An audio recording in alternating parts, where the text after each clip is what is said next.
It's great to have real, authentic, encouraging friends. Yeah. So I want to talk about a little more about the instance that Miss Cobb had you come in to talk about. So she said that you had mentioned you wanted to end your life. And now I know earlier you said that you didn't actually want to end your life, but you wanted that pain to stop. Yeah. Have you ever, when you had those feelings, had a plan of how to do that? No, and I hope you don't make a big deal out of it. But no, I've never had a plan. It's just easier to say that than to say all the feelings that I just said to you. But I thought I better tell you, I don't want Miss Cobb like calling my mom. But no, I don't have a plan. It's sometimes hard to talk about those big feelings. I understand that. How often have you ever had those feelings that you wanted just the pain to stop or to end your life? Yeah, I've never had the thought I want to end my life. I said that, but I never had the thought. I just had the thought that I wish that the pain would stop. How I often don't does know, that feeling come? like, I've had it a couple of times recently. I think it's really worse because it's homecoming Mhm. and like, they're always like, I get picked for student council and I'm on the debate team and I love all that. But I also like, I'm really creative and it would have been fun to be on the homecoming decorating committee.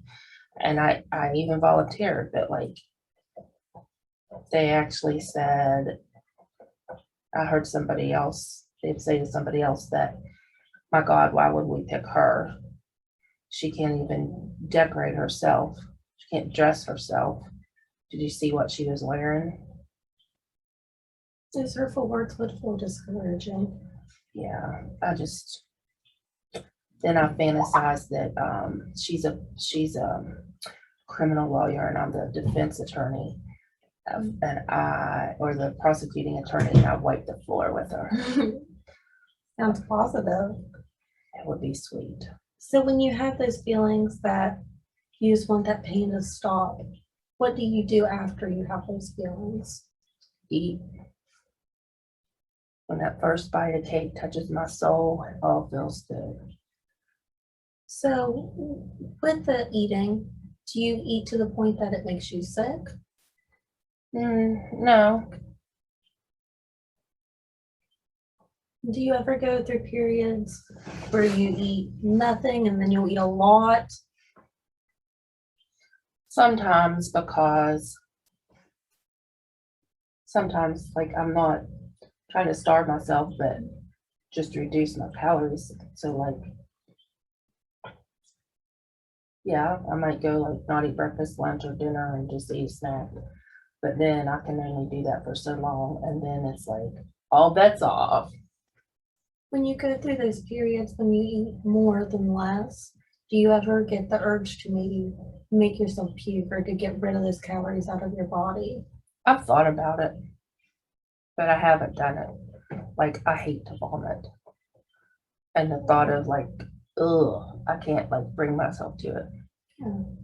Kind of burns sometimes too when you vomit, so it's not Yeah, it always tastes the, awful. of course. And of course, I was like reading about like if you do that and it can make your teeth bad. Mhm. And who wants a lawyer with no teeth? Burns. So I know we talked about your friends, but do you have any other individuals in your life that you feel valued and accepted by? Well, I don't know. I mean, I have groups like I'm on the student council and I'm on the debate team. And like I'm welcome there and they do see my brain. But I think my fat always gets in the way.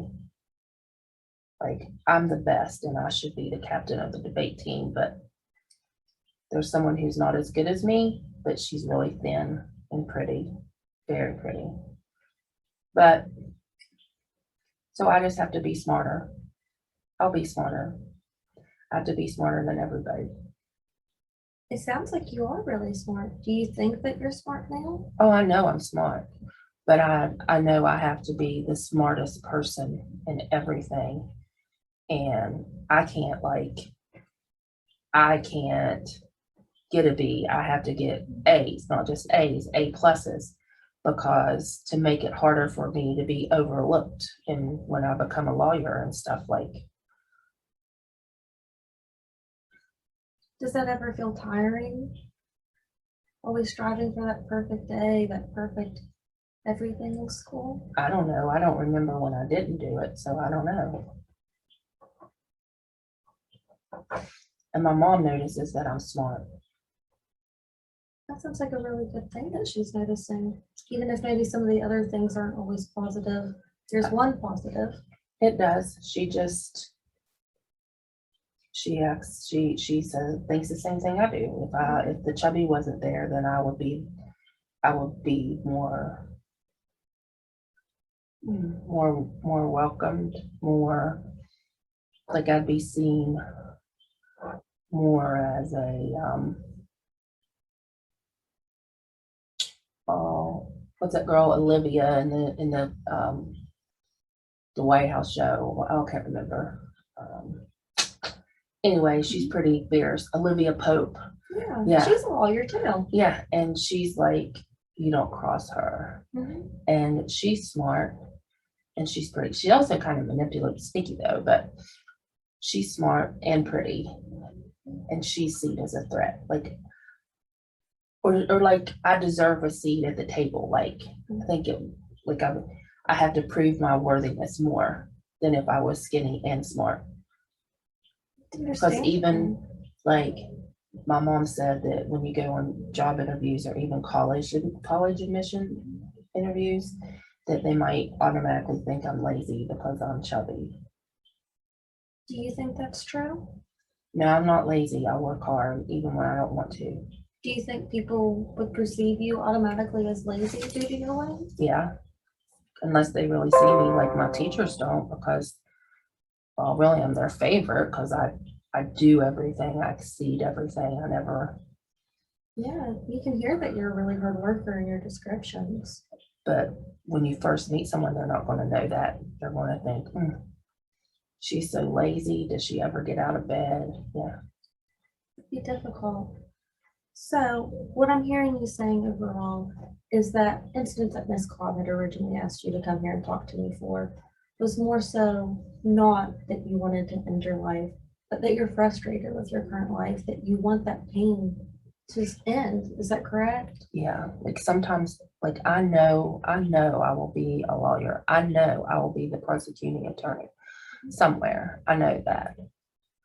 But I don't know if I'll ever be able to relax and enjoy it because I don't know if I'll ever stop being fat.